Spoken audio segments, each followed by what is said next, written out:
Hi everyone and welcome you all to the Bankers Grid. So guys, जैसा आप सभी को पता है दैट एग्जामिनेशन 14 ऑफ मार्च को शेड्यूल्ड है एंड इसी एंड मोमेंट को हम लोगों को यूटिलाइज करना है कि लास्ट डेज में आपको क्या करना चाहिए, क्या नहीं करना चाहिए। इसको हम पर्टिकुलरली दो कैटेगरी में डिवाइड करेंगे। पहला कैटेगरी हो गया वो कैंडिडेट्स जिन्होंने प्रिपरेशन करने की इच्छा तो बहुत रखी थी, फॉर्म फिलअप करा, but due to the workload और एनी अदर इश्यूज अभी तक प्रिपरेशन नहीं करा था या थोड़ा थोड़ा प्रिपरेशन करा था। दूसरी कैटेगरी है वो कैंडिडेट्स की जिन्होंने प्रिपरेशन कर रखा है लेकिन अभी भी एंड मोमेंट को अगर उन्होंने संभालना नहीं तो कहीं ना कहीं ऐसा हो सकता है कि उनसे जो बेस्ट आउटकम, डिजायर्ड आउटपुट जो जनरेट कर सकते थे वो जनरेट ना हो। आप जानते हो जो लास्ट मिनट के डेज रहते, लास्ट डेज जो अवेलेबल रहता है, उनका बहुत बड़ा इंपॉर्टेंट रोल रहता है आपके एग्जामिनेशन के रियल मार्क्स पर।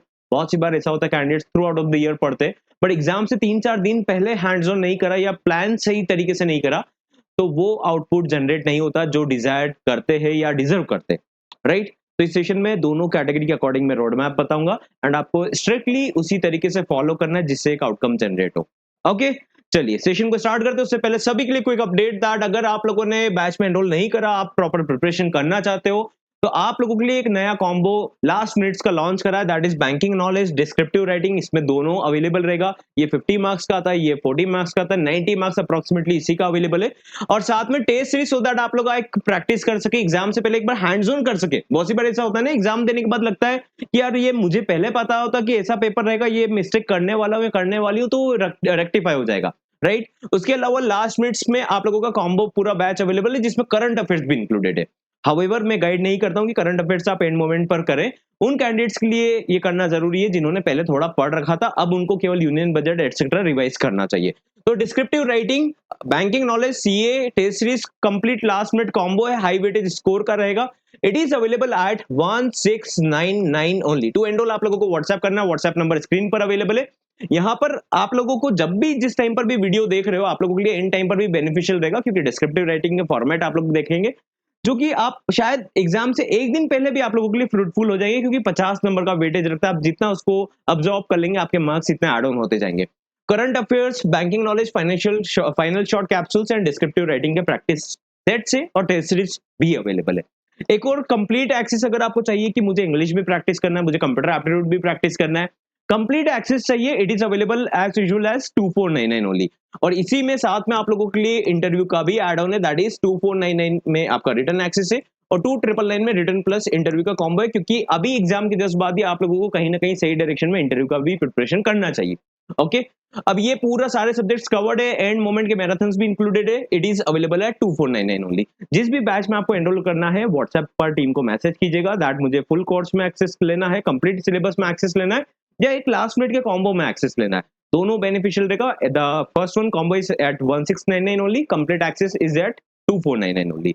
ओके, चलो सेशन को स्टार्ट करते हैं। सबसे पहला पॉइंट, हमारा एजेंडा क्या है कि हमको ज्यादा नंबर चाहिए। हमारे पास में दिन कम है, दो कैटेगरी के ऊपर हम बात करने वाले। पहला कैटेगरी है जिसने प्रिपरेशन बिल्कुल नहीं कर पाए लेकिन इंटेलेक्चुअली साउंड करते कहीं ना कहीं, अगर उनको एक गाइडेंस मिल गया, रोड मैप मिल गया, कंटेंट मिल गया तो अच्छे से प्रिपरेशन कर लेंगे, isn't it? दूसरा कैटेगरी हो गया दैट इज कि उनका प्रिपरेशन तो है लेकिन कहीं ना कहीं भटक भी सकते हैं ना, एक गाइडेंस नहीं रहा तो कहीं ना कहीं ऐसा हो सकता है कि यार जो टॉपिक रेलेवेंट ही नहीं है उसके ऊपर वो हैंड्स ऑन कर रहे हैं, बाद में रियलाइज कर रहे कि यार मुझे इंग्लिश के ऊपर एफर्ट लगा लेना था, 30 मार्क्स का तो वही था, मैं एक दो पैसेज का प्रैक्टिस कर लेती तो मेरे अच्छे मार्क्स आ जाते।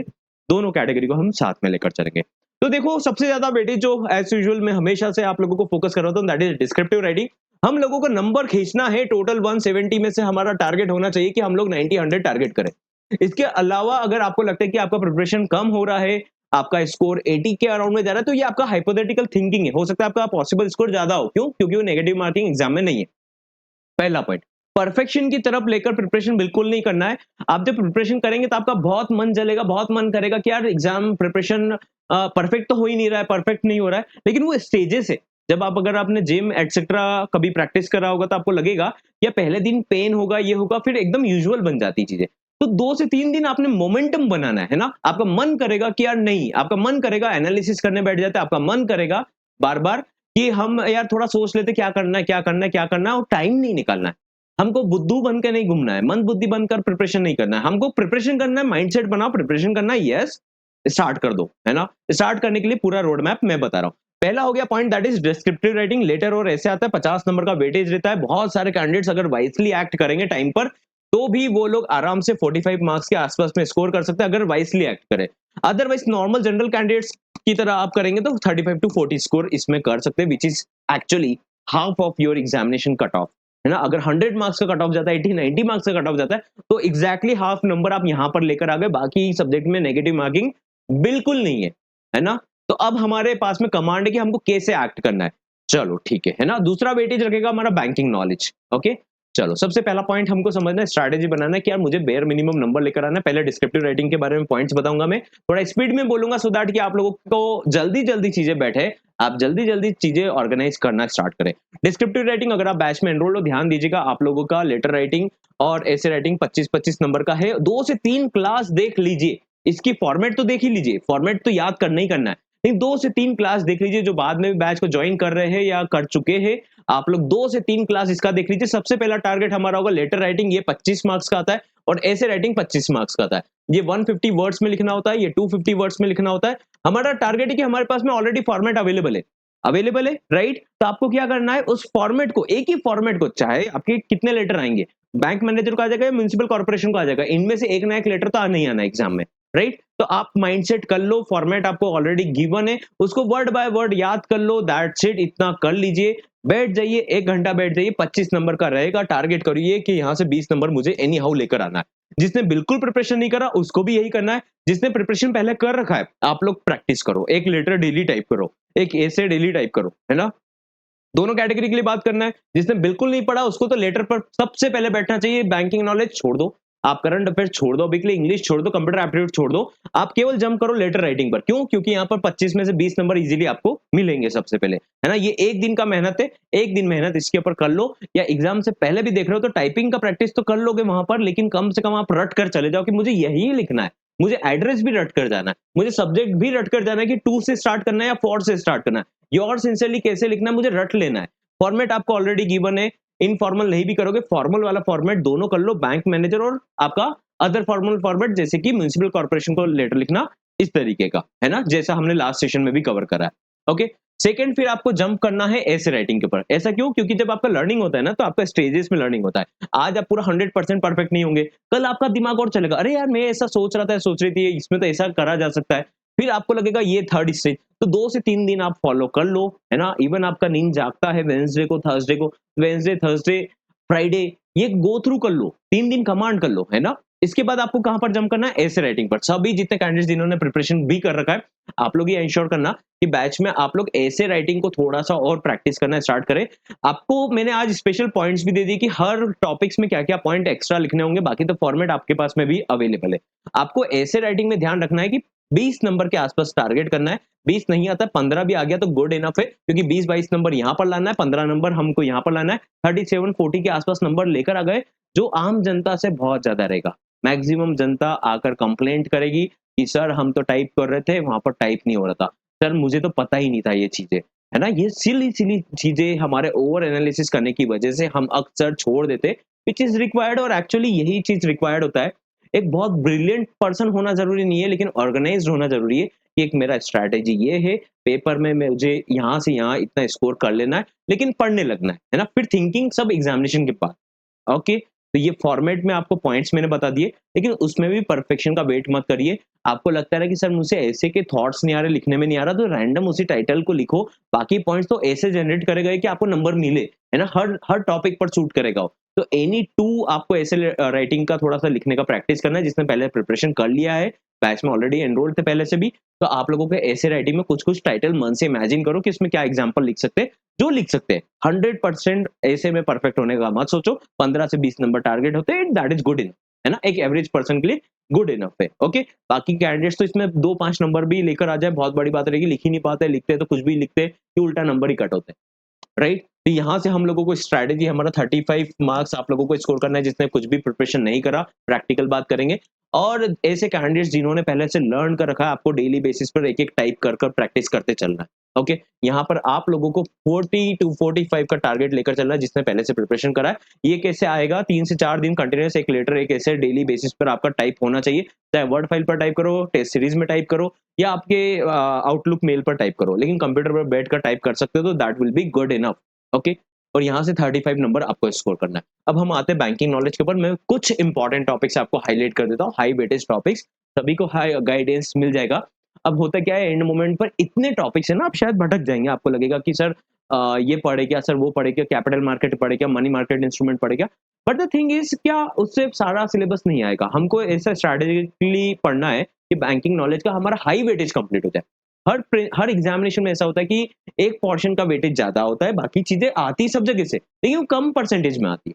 तो आपको कम परसेंटेज के टॉपिक्स पर डिवोट नहीं करना है। कौन कौन से टॉपिक आप लोगों को ध्यान देना, बैच में एनरोल्ड हो तो आप लोगों का फाइनल शॉट जो अवेलेबल है ना, इसका ई पीडीएफ सबसे पहले देखना।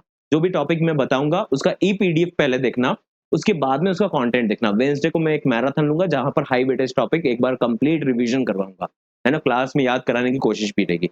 बट आप लोगों को ये इंश्योर करना है कि आप लोग ये ई पीडीएफ से देखें, पहले पहले लेटर राइटिंग ऐसे राइटिंग करेंगे, और ये हाई वेटेज टॉपिक को ई पीडीएफ से देखना। फिर आपको लगता है ना कि सर मुझे ये टॉपिक पर प्रॉब्लम आ रहा है, जैसे आपने बैच में बाद में भी एनरोल करा, कभी टॉपिक कंप्लीट नहीं करा था, तो आप पहले उसको ई पीडीएफ से समझने की कोशिश करिए, याद करने की कोशिश करिए। आप बैंक में काम करते हो तो टर्मिनोलॉजी आपके लिए यूज टू है ना, आपको पता है केवाईसी क्या होता है, आपको समझ में आता है कि यार एफडी की बात हो रही है, तो आपको ऐसे रटना नहीं पड़ेगा, उसको यूज टू होकर देखिए, है ना। वो इतने प्रिसाइसली वे में आप लोगों के लिए अवेलेबल है कि आप उसको थोड़ा देख लेंगे तो आपको बहुत चीजें याद हो जाएगी। उसके बाद में भी आपको थोड़ा टाइम मिलता है तो एक दो वीडियो देख लेना। सबसे ज्यादा इंपॉर्टेंट है डिपॉजिट अकाउंट। डिपॉजिट अकाउंट से रिलेटेड जितनी भी गाइडलाइंस है, जो भी क्राइटेरिया है, जो हमने पढ़ रखा है, सभी को ये सबसे पहले टॉपिक कवर कर लेना है। जितने भी कैंडिडेट से बहुत इजीली कवर हो जाएगा, बहुत यूज टू टॉपिक है ना, तो फॉरेक्स वाला बात है इसमें, ना कुछ है, आपके लिए सुपर इजी हो जाएगा, है ना। इसमें करंट अकाउंट की गाइडलाइंस है, बेसिक बेसिक गाइडलाइंस है। तो डिपॉजिट अकाउंट पढ़ लेना, इसका 20 to 25% का वेटेज रहेगा, आपकी एग्जाम में चांसेस ज्यादा रहते हैं कि इसी से क्वेश्चन आएंगे। तो डिपॉजिट अकाउंट को जरूर पढ़ लेना सबसे पहले। अगर आप बैच में एनरोल्ड भी हो, आपको रिवीजन भी करना है या नया लर्निंग करने की इच्छा है कि सर मुझे एक बार पढ़ना है, तो ये टॉपिक पहला प्रेफरेंस सभी का रहेगा। ये मैं ओपनली अब आपको क्लियर बता रहा हूं, है ना, ये आपका सीक्वेंस होना चाहिए। फिर सेकंड आपका प्रेफरेंस रहेगा केवाईसी के ऊपर, है ना। एंटी मनी लॉन्ड्रिंग, केवाईसी, सी केवाईसी नंबर क्या, एसटीआर रिपोर्ट का टाइमिंग रहता है, सीटीआर रिपोर्ट का टाइमिंग क्या रहता है, बेसिक्स बीएसबीडीए में कब केवाईसी करना है, ओटीपी बेस्ड केवाईसी के बारे में गाइडलाइंस, राइट। ये बेसिक फंडामेंटल्स एक बार ईपीडीएफ में फटाफट चलते फिरते देखो, ईपीडीएफ में अवेलेबल रहेगा, डाउनलोडेबल वो कंटेंट नहीं रहता है। आप फिर उसके बाद समझ में नहीं आता तो इसका वीडियो भी अवेलेबल है। उस वीडियो को जब ओपन करिए कि आपको समझ में नहीं आया, तब जबरदस्ती में ओपन मत करना। या तो आपके पास में टाइम है, आप पैनिक नहीं कर रहे हो, तो आप 1 घंटे का वीडियो अगर देखेंगे तो आपको बहुत चीजें क्लियर हो जाएगी। सुनते सुनते उसको नोट कर लीजिए, 1 घंटा इसको दे दीजिए, 1 घंटा operational aspect of deposit account को दे दीजिए, थोड़ा रिवाइज कर लीजिए। ये दो टॉपिक सुपर सबसे ज्यादा अल्ट्रा इंपॉर्टेंट है।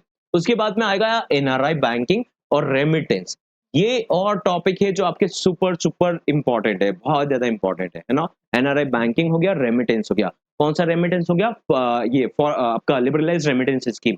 ओके, इसके बाद में टाइम मिलता है तो एंसिलरी सर्विसेज, एंसिलरी सर्विसेज में लॉकर एटसेट्रा और आ जाएगा। ये 5 टॉपिक तो सभी को करना है, जिसने पहले प्रिपरेशन कर रखा है उसको भी इसको रिवाइज करना है सबसे पहले। सबसे पहला प्रेफरेंस ये है कि इनके टॉपिक से क्वेश्चन ज्यादा आएंगे। अगर रेशियो एनालिसिस आपको नहीं पढ़ना है, पहले पढ़ लिया तो इससे भी क्वेश्चन आएगा तो एक ही आएगा, पूरे क्वेश्चन इससे नहीं आएंगे। बाकी टॉपिक्स पर आप लेट उलझना, पहले इसको कवर करना फिर इस पर उलझना। मैं मना नहीं कर रहा हूँ क्वेश्चन नहीं आएंगे, मेरा सिंपल सा कहना है कि अगर आप 20 से 22 नंबर अगर टारगेट करना चाहते हो, 40 में से 40 तो नहीं आएंगे, 20-22 नंबर अगर आपको टारगेट करना है यहाँ से, तो ये टॉपिक्स आप लोगों के लिए अल्ट्रा इंपॉर्टेंट है। That is deposit account, KYC, NRI banking, liberalised remittance scheme and ancillary services. ये 5 टॉपिक कर लीजिए, बहुत सारे क्वेश्चंस आपको एग्जाम में उसी के अराउंड में देखने को मिलेंगे, है ना। फिर टाइम मिलता है तो आप इसमें से पिकअप करते चलना। आपको एनआई एक्ट शॉर्ट में कर रखा है, आपको मॉनेटरी पॉलिसी पढ़ लीजिएगा, एक एक क्वेश्चन आने के चांसेस इसमें भी रहते हैं। गवर्नमेंट स्कीम्स का मैराथन अभी कंप्लीट हुआ था, शॉर्ट में उसको भी देख सकते हो, आरबीआई सर्कुलर शॉर्ट में देख सकते हो। लेकिन प्रेफरेंस सीक्वेंस क्या होना चाहिए कि हमको 40 में 40 नहीं, पूरा परफेक्ट नहीं बनना है। जिसको पूरा पढ़ भी रखा है ना, वो भी गलती कर कर आएगा एग्जाम में। 2-4 साल से हम लोग देख ही रहे कि पेपर जब से इजी होने लगा है, उस टाइम पर क्या होने लगा है कि कैंडिडेट से बनते हुए क्वेश्चन में सिली मिस्टेक हो रहा है, होगा, है ना। 40 में 40 कोई भी लेकर नहीं आएंगे, बहुत रेयरली जिसका बहुत स्टार्टिंग से प्रैक्टिस चल रहा है वही लेकर आएंगे जिसका कमांड है। ओके, तो ये टॉपिक्स पर आपको ध्यान देना है, deposit account, KYC, NRI banking, liberalised remittance scheme and ancillary services, जो बैच में आप लोगों के लिए अवेलेबल है। पहले इसका ई पीडीएफ देखिएगा, उसके बाद में आप लोग उसका कंटेंट को अगर वीडियो चेक करना चाहते हो तो वीडियो चेक कर लीजिएगा। 5 वीडियो भी नहीं देखेंगे, 6 वीडियो भी नहीं देखेंगे, तो फिर आपके लिए कहीं ना कहीं प्रॉब्लम है, राइट? अभी देख सकते हो आप लोग, एक दो घंटा ऑफिस में भी सुन सकते हो, कर सकते हो, राइट? अगर इनकेस आप बैच में एनरोल नहीं हो, बैच में कॉम्बो में एनरोल करना चाहते हो तो कॉम्बो में भी एनरोल करने के लिए आप लोगों को व्हाट्सएप करना है। व्हाट्सएप नंबर अभी रिवाइज हुआ है, ध्यान देना, पुराने नंबर पर व्हाट्सएप कर रहे होंगे तो वहां पर आपको रिवर्ट नहीं आएगा, नए व्हाट्सएप नंबर पर मैसेज करना, team will help you out with the manual payment process, but लग जाइएगा प्रिपरेशन में। ओके, अब third point that is current affairs. Current affairs में आप लोग लेटेस्ट वाला फेब्रुअरी वाला करंट अफेयर्स पढ़ लेना, सबसे पहला प्रेफरेंस, पहले से पढ़ रखा है, नहीं पढ़ा है वो पढ़ने की इच्छा रखते हो, बेसिक पढ़ना चाहते हो, बोलना चाहते हो कि सर आप पढ़वा दीजिए या पढ़ना है, तो आप लोगों का यूनियन बजट सबसे ज्यादा इंपॉर्टेंट है। यूनियन बजट से क्वेश्चन आप लोगों को देखने को मिलेंगे। हाउएवर यहाँ पर 5-10 नंबर भी अगर आप लेकर आ रहे हो, इट इज गुड इनफ, है ना? इसके चक्कर में दूसरा पेपर नहीं बिगाड़ना है, पहला पॉइंट। अभी सर आप लोगों का इसका मैराथन लेंगे, अगर आप फुल बैच में रहेंगे तो आपको उसका मैराथन होगा, उसमें सर आप लोगों का सेशन लेंगे, दैट इज आपको यूनियन बजट एक बार रिवाइज कराएंगे, जीडीपी फोरकास्ट इन सब के बारे में बताएंगे, इन्फ्लेशन के बारे में बताएंगे, दैट इज इकोनॉमी के बारे में थोड़ा बहुत, और उसके साथ में आप लोगों का आरबीआई के करंट रेट्स क्या चल रहे हैं, इन्हीं के अराउंड में 5-7 क्वेश्चन आ जाने चाहिए। अगेन हम सही है ना, एफर्टलेस प्रिपरेशन करना है। तो बैच में एनरोल्ड होता है, एक मैराथन और आप लोगों का सर कंडक्ट करेंगे जिसमें आप लोगों का ये सारे पॉइंट्स कवर हो जाएंगे, है ना? वापस से एक बार तो हो चुके हैं, एक और बार हो जाएंगे, है ना? फिर भी आपको अगर पहले से प्रिपरेशन कर चुके, कैटेगरी 2 में हो, दैट इज पढ़ रखा है, तो आप लोगों को फरवरी का सबसे पहले कवर करना है। मैगजीन आप लोगों के लिए डाउनलोडेबल फॉर्म में, बाद में भी बैच ज्वाइन करा तो उसको डाउनलोड कर लेना, उसको प्रिंट कर लेना, उसको देख सकते हो। बाकी कंटेंट वेबसाइट से ही एक्सेसिबल रहेगा, लेकिन करंट अफेयर्स आपके लिए डाउनलोडेबल है। फेब का करना, फिर जनवरी का करना, उसके बाद में दिसंबर का करना, उसके बाद मत करिएगा, बहुत ज्यादा पाइलअप करने का जरूरत नहीं है। ओके, ये हो गया करंट अफेयर्स का हमारा स्ट्रैटेजी। ऑलराइट, अब हमको ध्यान देना है कि इंग्लिश, अगर आप फुल बैच में एनरोल्ड हो तो आज आप लोगों का इंग्लिश का मैराथन है, जहां पर आपका reading comprehension, sentence rearrangement, spot the error, content आप लोगों का कवर कराया जाएगा। सर आप लोगों का 2 घंटे के आसपास का सेशन लेंगे, मैराथन लेंगे। क्या होता है कि खुद से आप लेकर बैठते नहीं है तो प्रॉब्लम आता है, तो सर ही आप लोगों को याद करवा देंगे। याद करवाने से मतलब प्रैक्टिस करा देंगे।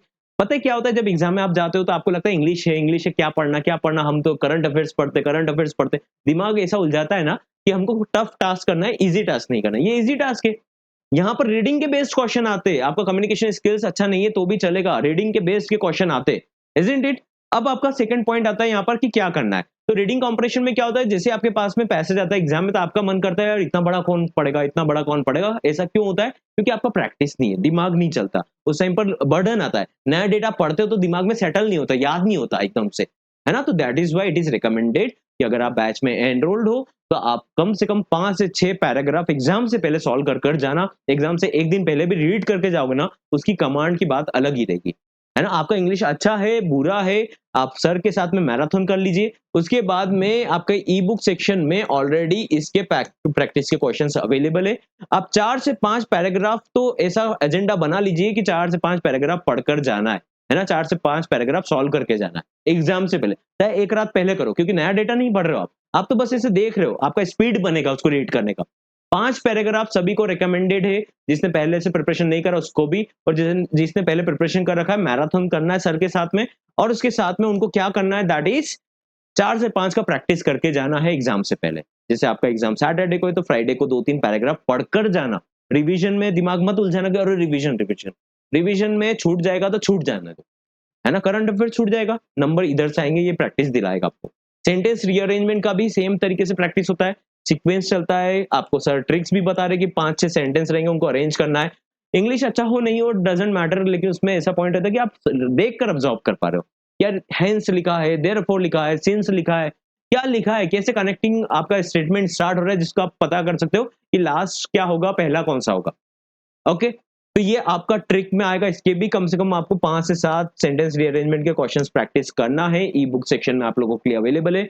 स्पॉट देयर, ये फुल बैच में एक्सेस रहेगा, है ना? अगर आप फुल बैच में भी एनरोल करना चाहते हो तो आप उसमें एक्सेस में एनरोल कर सकते हो।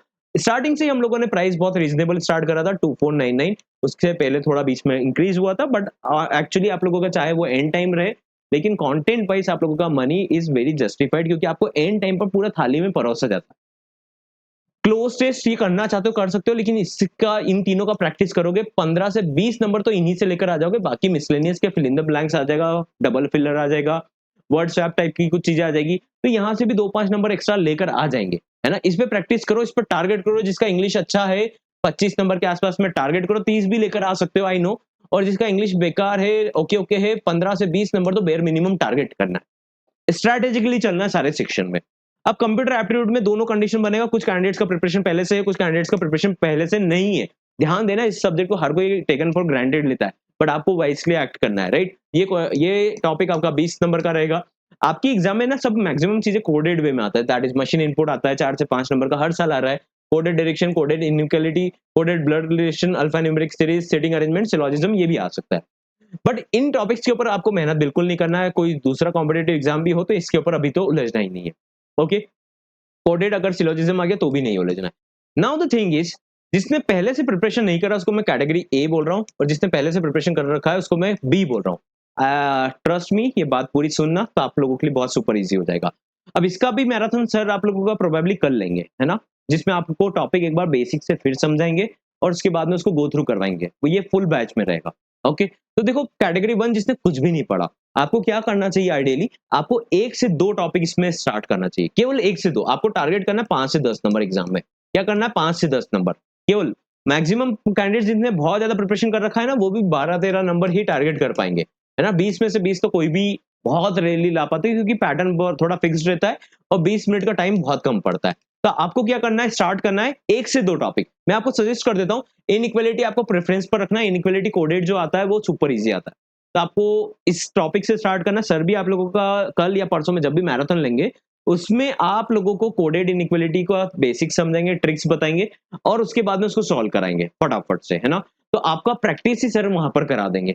सबसे ज्यादा इंपॉर्टेंट यही रहेगा कि आप कोडेड को प्रैक्टिस करें। ई बुक में आपका पूरा कंटेंट अवेलेबल है, इसका कंप्लीट ई बुक अवेलेबल है, कोडेड और बिना कोडेड दोनों में, क्योंकि फंडामेंटल आपका बिना कोडेड में बनेगा पहले। तो दोनों का ई बुक में एक प्रैक्टिस सेट्स अवेलेबल है, आप टॉपिक उठाना चाहते हो वहां से भी उठा सकते हो।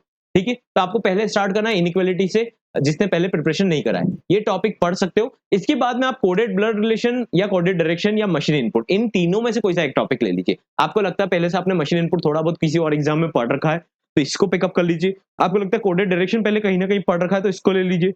आप कोडेड डायरेक्शन भी ले सकते हो या मशीन इनपुट। ब्लड रिलेशन थोड़ा हेक्टिक जा सकता है आपके लिए, आप मशीन इनपुट भी ले सकते हो। इन दोनों में से कोई सा एक टॉपिक ले लीजिए। 5 से 10 नंबर टारगेट करो, एक दिन का इसका एजेंडा रखो, एक दिन का दूसरा एजेंडा रखो, 20 मिनट का टाइम मिलेगा, 10-10 मिनट लेकर सॉल्व करो, कोई इशू नहीं है ना। स्पीड नहीं है, आपका प्रैक्टिस नहीं, पहले से लर्न नहीं करा, लेकिन दैट डजंट मीन कि आप स्कोर नहीं कर सकते। इनइक्वालिटी का कॉन्सेप्ट सर ने समझा दिया आपको। कोडेड इनइक्वालिटी अगर आपकी एग्जाम में आया भी, तो आप लोगों के लिए तो टाइम टेकिंग हो जाएगा, लेकिन 10 मिनट 8 मिनट में 5 नंबर तो आप लेकर आ जाएंगे। मैक्सिमम कैंडिडेट्स तो तुक्का लगा कर आएंगे।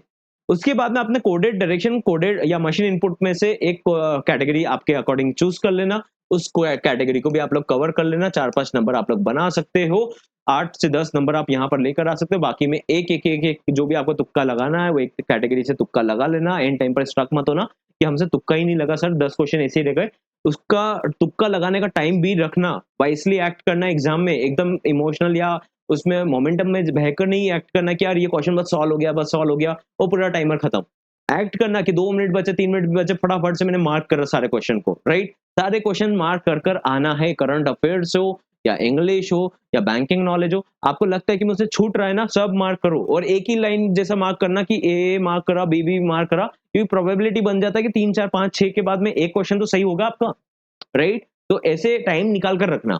और जिसने पहले से प्रिपरेशन कर रखा है, आप लोग क्या करो, इनका पूरा सब में टेस्ट सीरीज से प्रैक्टिस कर सकते हो। टेस्ट सीरीज से प्रैक्टिस कर लो या सर का मैराथन देखो, और उसके बाद में ई बुक में से आपके अकॉर्डिंग आप इसका एक एक सेट डेली बेसिस पर प्रैक्टिस कर सकते हो, अगर आपके पास में टाइम है तो, है ना। अदरवाइज उसके कॉन्सेप्ट को नोट कर लो, आप कहाँ अटकते हो, कहाँ अटकते नहीं हो, उसको नोट कर लो और मेंटली उसको थोड़ा विजुअलाइज कर लो कि यार ऐसा रहेगा, कोडेड इनइक्वालिटी में ऐसा सिंबल आता है, ये मुझे कोडेड इसको शॉर्ट ट्रिक के अकॉर्डिंग ऐसे बना लेना है टेबल में, इसके बाद मुझे इस तरीके से इसको हाईलाइट करना है। आप इस तरीके से इसको गो थ्रू कर लेना, है ना, मेंटल मतलब प्रोसेसिंग कर लेना, राइट। इस तरीके से करेंगे, आई एम श्योर कि आप अच्छा परफॉर्म करेंगे। आई नो सेशन थोड़ा लेंदी हुआ, but it was Indeed needed for your preparation. I hope आपको सेशन पसंद आया होगा। इन केस अगर आपने बैच में एनरोल नहीं करा, बैच में एनरोल करने के लिए आप व्हाट्सएप कर सकते हो, व्हाट्सएप नंबर स्क्रीन पर अवेलेबल है। और ये कॉम्बो आप लोगों के लिए बैंकिंग नॉलेज तो even and day last day में भी इंपॉर्टेंट रहेगा। It is available at 1699 only. आपको इन केस कंप्लीट एक्सेस चाहिए, it is available eight 2499 only. और इंटरव्यू भी आप इसमें क्लब कर सकते हो, सो दैट कि आपको इंटरव्यू के टाइम पर इधर उधर भटकना ना पड़े, स्टार्टिंग से आप गाइडेड डायरेक्शन कर सके। ऑलराइट, मिलते हैं नेक्स्ट सेशन में। Have a great day.